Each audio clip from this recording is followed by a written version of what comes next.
banyak sekali cara untuk mendatangkan rezeki atau memperluas. Ya, tapi yang paling dasar sekali adalah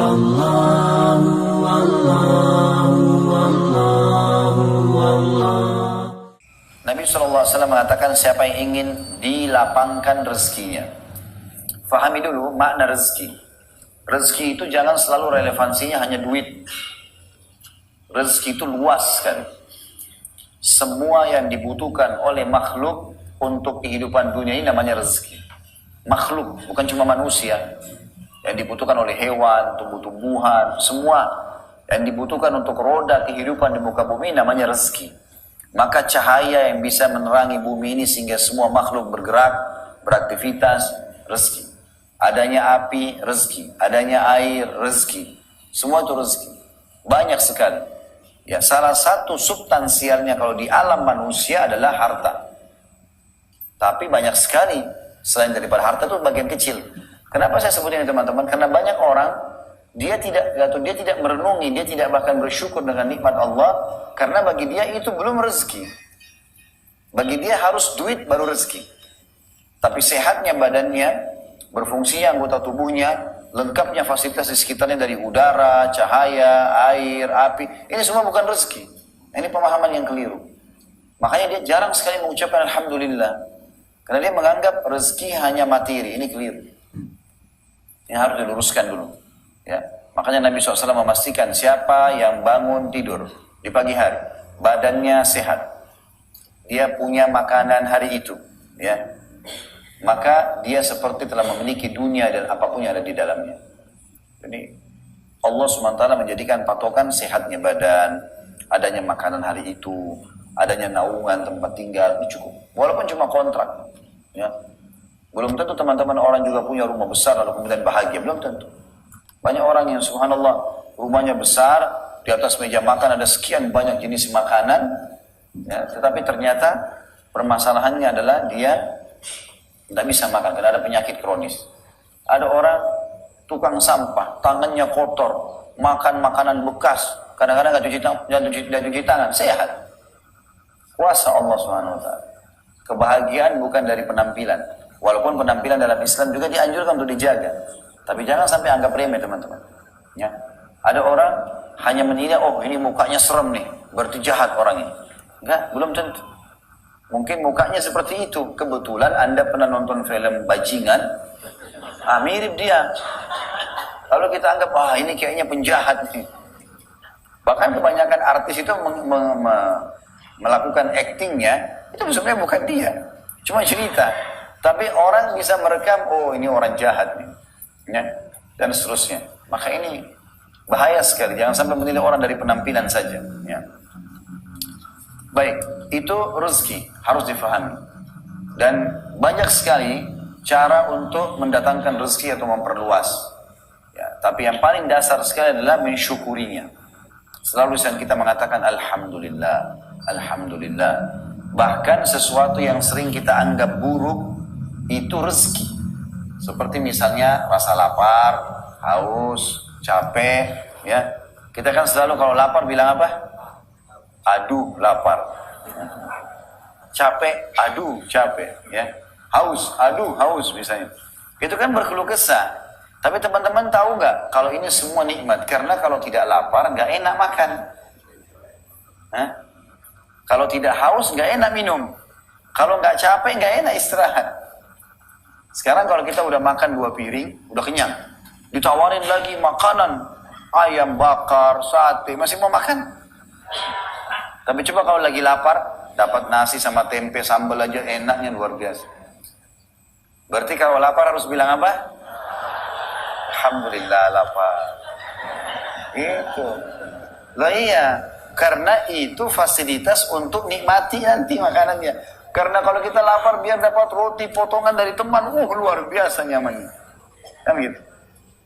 Sama dengan haus. Kita kalau haus, kalau lagi tidak haus, ditawari mau minum apa, kita masih mikir-mikir apa ya, hangat atau dingin. Karena nggak haus. Tapi kalau haus, air es, pesan khusus. Karena dia rasa nikmatnya dingin itu enak. Ya. Teman-teman kalau dari pagi tidur terus sampai malam, ya, tidur. Terus malam disuruh tidur lagi, mau tidur nggak? Coba kalau dari pagi kita kerja, capek, malam tidur, enak gak? Nah, berarti kalau capek bilang apa? Alhamdulillah. Ingat, saya sudah sampaikan ilmunya. Allah jadi saksi. Allah hafal muka-mukanya nih sebenarnya. Amalin gak? Jadi sudah ada wasiat, tulis jalur nasab, tadi sudah satu. Ini lagi harus banyak bersyukur. Ya. Jadi biasakan alhamdulillah. Kata Nabi SAW dalam masalah syukur ini, lihatlah selalu orang yang dibawa kalian. Karena itu akan memudahkan kalian berterima kasih dan bersyukur.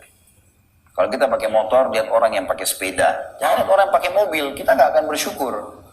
Ada orang pakai sepeda, kita pakai sepeda. Ada orang jalan kaki, kita jalan kaki. Ada orang yang puntung kakinya. Kita puntung, ada orang stroke. Ada orang yang lebih berat. Karena kalau kita lihat orang di atas kita, nggak akan terima kasih terus itu sama Allah. Kita baru beli mobil nih, tahun 2018. Tahun depan ini sebentar lagi masuk 2019, keluar model baru. Kita lihat teman kita yang baru beli. Jadi mobil 2018 jadi kecil sama kita. Wah, 2018 sudah ketinggalan 1 tahun nih. Padahal di luar sana banyak orang yang mungkin tidak punya mobil sama sekali. Berharap punya mobil bekas, walaupun tahun 2000. Gitu kan? Tapi subhanallah kadang-kadang manusia tidak syukuri. Padahal itu puncak daripada nikmat Allah akan bertambah. Ya. Hati-hati teman-teman. Allah subhanahu wa ta'ala kalau memberikan nikmat kepada seorang hamba, itu Allah berikan bertahap. Dan Allah mau lihat syukuri nggak, baru Allah kasih lebih. Ada orang, waktu masih susah hidupnya, azan ke masjid. Begitu Allah kasih sedikit saja, tiba-tiba bisa nyicil motor. Udah nggak ke masjid. Baru punya motor, cicil lagi. Nggak mau sholat di masjid. Alasannya masjid jauh. Gerimis sedikit gerimis. Nanti kalau hujan lebat baru nggak bisa ke masjid. Kalau masih gerimis, nggak ada hubungannya. Baru Allah kasih amanah sedikit 1-2 orang titip duit, udah berkhianat. Gimana caranya Allah mau kasih banyak, ratusan juta. Orang baru dikasih amanah 1 juta, 2 juta sudah dipotong. Udah mencuri, berkhianat. Gimana Allah mau kasih? Baru dikasih istri 1, nggak bisa jaga amanah. Terus bicara poligami, gimana? Nggak bisa. Dikasih anak 1, jaga nggak didik nggak? Kalau didik dikasih anak banyak sama Allah, karena dia bisa jalankan amanah. Tapi kalau dia nggak jalankan, mustahil, mengkhayal. Biar dia mutar-mutar, Allah nggak kasih nanti. Allah maha kuasa, jadi dikasih bertahap itu. Syukur nggak? Syukuri. Alhamdulillah. Mungkin teman-teman kita punya anak 3, kita masih 1. Ada anak, alhamdulillah. Belum punya anak, alhamdulillah. Belum Allah kasih. Insya Allah dikasih, doakan ya. Gitu. Jadi kita tetap syukur ini selalu ada. Karena dia kata kunci pembukanya sebenarnya. Bersyukur nggak? Kemudian masuk dalam masalah memperbanyak rezeki juga bersedekah, berbagi dengan orang. Ini sudah sering kita singgung, ya. Bersedekah, berbagi dengan orang lain, tahu keadaannya orang. Sudah pernah saya sampaikan kisah itu belum? 3 orang yang botak, yang buta, yang kena penyakit kulit. Sudah ya? Ya. Itu kan kok belum? Diulang lagi? Hah? Bapak, ini sesama jenis saya tidak setuju. Karena nggak ada yang nyaut di sini. Ulang atau nggak usah? Oh ya sudah. Saya lebih dukung yang sini daripada sana. Nggak adil kok insya Allah. Baik. Jadi Allah subhanahu wa ta'ala mengutus sosok malaikat kepada 3 orang dari dulu di zaman Bani Israel. Begitu dalam hadis Bukhari. Malaikat ini mendatangi 3 orang yang diuji oleh Allah dengan penyakit. Yang satu kepalanya botak, gak ada rambutnya. Yang satu punya penyakit kulit, yang satu buta matanya. 3-3 susah dan selalu dihina orang. Allah datang memuji mereka, datang malaikat tapi sosok manusia. Nanya kepada yang botak ini, apa yang paling kamu suka? Dia bilang, yang paling saya suka rambut saya tumbuh. Dan orang tidak hina saya lagi. Maka malaikat itu mengusap, rambutnya tumbuh. Jadi subur, jadi tampan gara-gara rambut itu. Lalu kemudian ditanya oleh malaikat, kamu harta apa yang kamu paling suka? Dia bilang sapi. Baik, dikasih 1 sapi oleh malaikat tersebut yang sudah bunting. Jadi sapi itu nanti punya anak dan jadi 1 lembah. Banyak sekali. Jadi kaya raya dia. Malaikat ini datang kepada orang kedua yang kena penyakit kulit. Ditanya apa yang paling kau inginkan? Dia bilang sembuh penyakit kulit saya. Ada lagi orang jadi nggak hina saya. Malaikat usap hilang. Lalu ditanya harta apa yang kau suka? Dia bilang unta. Baik, dikasih unta bunting, unta ini pun berkembang biak, punya anak banyak, satu lembah. Banyak sekali. Datang orang ketiga, orang buta, ditanya apa yang kau paling suka, dia bilang mata saya Allah kembalikan. Diusap matanya, melihat. Apa harta yang kau paling suka? Kambing. Dikasihlah kambing bunting sama tadi, jadi banyak jadi satu lembah. Beberapa tahun kemudian, setelah mereka kaya raya ini tiga-tiga, Allah datangkan malaikat yang sama tapi dengan perubah poster yang berbeda. Manusia juga, tapi dengan gaya poster keadaan mereka dulu ini. Yang botak datang dalam kondisi botak. Persis seperti dia. Lalu malaikat itu berkata kepada dia, saya ini seorang musafir, terputus jalan. Setelah Allah SWT tidak lagi tempat saya minta kecuali Anda. Bisa nggak bantu saya 1 ekor hewan saja? Sapimu kan banyak, kasih saya 1 saja. Apa kata dia? Banyak sekali kewajiban. Artinya nggak mau kasih. Saya masih punya banyak kewajiban. Minta 1 ekor besar sekali, gitu kan? Maka kata malaikat ini, kayaknya saya kenal kamu ini. Bukankah kamu dulu botak lalu Allah suburkan rambutmu? Bukankah dulu kau miskin Allah kasih kau sapi jadi berbanyak? Dia bilang tidak, ini turun-temurun saya warisi. Kata malaikat apa? Dalam hadis ini, kalau kau bohong, semoga Allah kembalikan kau dalam keadaanmu. Begitu malaikat pergi, rambutnya gugur, datang hama, semua sapinya mati. Sekejap Allah kalau kasih rezeki, Allah kalau hilangkan juga sekejap.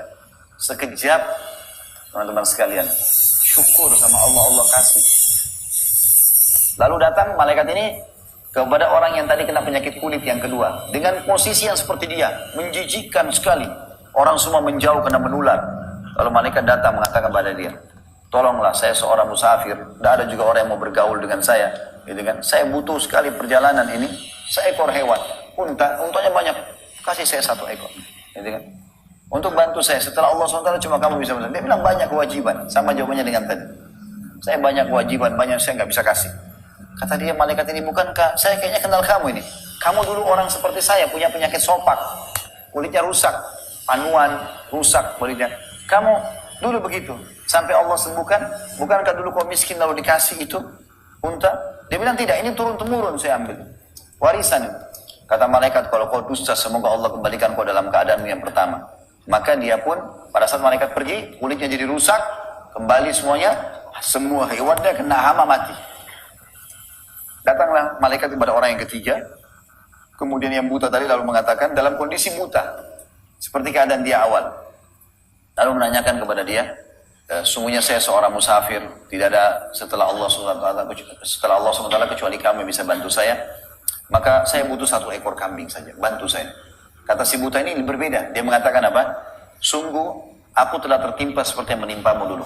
Maka sekarang sebagai tanda syukur kepada Allah, silakan ambil yang kau mau, sisakan yang kau mau.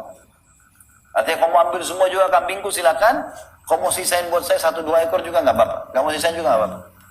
Maka malaikat itu mengatakan semoga Allah berkahi kamu di hartamu. Sesungguhnya aku adalah malaikat yang diutus oleh Allah untuk menguji kalian bertiga dan 2 temanmu telah binasa dan kau telah lolos. Itu. Dari mana kita tahu teman-teman orang miskin yang minta di sebelah kita adalah malaikat? Allahu a'lam. Mungkin Allah jadikan menjelma menjadi manusia, kita tidak tahu. Karena hadis ini menjelaskan begitu kan. Terlepas daripada itu, Allah SWT melihat. Ada sering saya lihat teman-teman di jalan orang susah sekali, sudah tua, bawa pikul gorengan. Kalau perlu nggak usah beli-beli gorengannya, kasih aja, gitu kan. Atau kalau mungkin kita menganggap kegembiraan dalam hatinya kalau kita beli, baik beli, gorengannya ada berapa, beli aja semua. Mungkin 100.000, 200.000, 500.000 beli. Bagi-bagiin kepada orang lain. Mungkin kegembiraan. Ada 1 orang pernah datang di Saudi. Ini toko besar, penjual selimut. Di musim dingin datang 1 orang miskin, masuk. Dia cuma punya uang kalau tidak salah 100 rial. Kalau saya tidak salah kisah itu begitu. Selimut satunya, itu harganya sekitar 200 rial. Ini 100 rial, dia bilang sama yang punya. Dia masuk, dia ucapkan salam. Pegawainya, nggak ada yang mau layani. Karena lihat penampilannya dia susah. Terus pemilik toko lihat, pemilik toko datang. Iya, mau cari apa? Dia bilang, saya mau beli selimut. Ya, tapi saya punya uang cuma 100 rial. Saya punya anak 3. Saya sama istri saya masing-masing buku selimut. Jadi saya butuh 5 selimut. Ada nggak selimut 100 rial 5? Ini 1 selimut harganya 200 rial. Tapi apa kata pemilik toko? Ada pak. Ada. Silakan Anda pilih. Ditunjuk selimut yang paling mahal di toko itu. Ini silakan Anda pilih. Ambil 5. Diambillah 5. Harganya yang paling murah 200 rial. Ini bisa 500 rial harganya. Diambil sama dia 5. Jadi kalau 500 real, ini bisa 2.500 real, uangnya cuma 100 real. Diambil sama dia, pegawainya semua pada diam, karena tahu ini pemilik toko. Dia yang layani ke kasir, dikasih sama dia, dikasih kresek yang bagus, pergi semua. Udah bawa 5 itu, pergi. Kemudian setelah itu, dia panggil semua pegawainya. Lalu pegawainya, dia bilang, ada yang kalian mau tanya? Tahu ada pertanyaan? Iya. Bagaimana Anda bisa jual kepada dia tadi? Ceritakan kepada kami. Dia bilang, sebenarnya kalian sudah tahu, harga selimut itu mahal. Dan tidak satu saya selimut tidak bisa dengan uang dia. Tapi saya tahu dia orang susah, dia seorang muslim yang butuh. Saya juga tidak mau hinakan dia. Kalau saya bilang nggak usah, ambil saja, nanti dia terhina. Maka saya sengaja terima duitnya, lalu kemudian saya suruh dia pilih supaya dia merasa mulia dengan dia keluar dari tempat ini. Begitu orang memahami bagaimana berbagi dengan orang lain, gitu kan? Jadi kita bagi, beli teman-teman, kasih orang lain. Kita kalau hidup di Dubai sama di Abu Dhabi, repot cari orang miskin. Susah. Mobilnya aja disepuk emas. Susah. Kita di Indonesia kanan miskin, kiri miskin, banyak. Enak.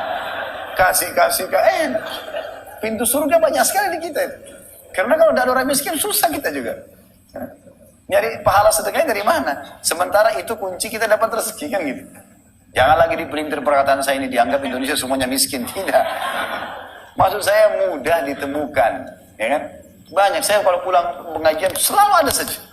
Ada sampai subhanallah jalan-jalan tidak ada baju, tidak ada sendal, bajunya kotor, bawa kumpulin sampah. Kesian, anak-anak kecil nggak ada sekolahnya. Panggil tanya orang tuanya di mana, sekolahin, biayai, kesempatan itu. Amal saleh gitu. Jangan cuma oh miskin ya sudah. Untuk apa manfaatnya? Nggak ada manfaatnya. Ya. Yang harus difahami poin ini. Itu masalah rezeki. Jadi selain bersyukur kita bersedekah, berbagi pada orang lain. Ya.